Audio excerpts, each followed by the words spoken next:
Dilimba, dilimba, dilimba, dilimba, the vocal values. Kwiriba umusamariyakazi yahinze umushitsi yo ubwo yahuraga umuyuda muganiriza neza byari ibintu bidasanzwe kumuyuda kuvugana n'umusamariya neza bahoraga banganye bakarangwa n'amakimbirane y'urudaca uyu wari umwanya udasanzwe mu mibereho y'urya mugore maze biba akarusho ubwo yamenyaga yuko adahuye n'umuyuda usanzwe ahubwo ahuye na Mesiya bimwanga mu nda kwifata biramugora azamuka umudugudu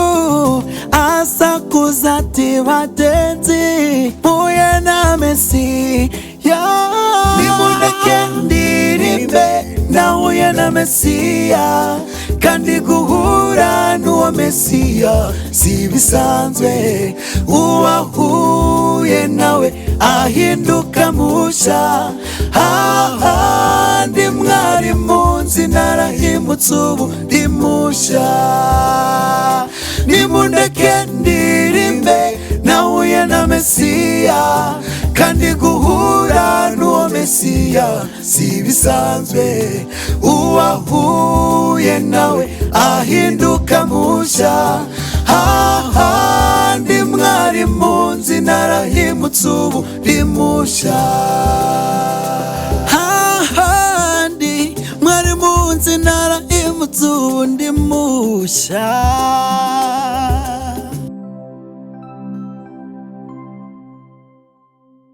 Odd music, the vocal values.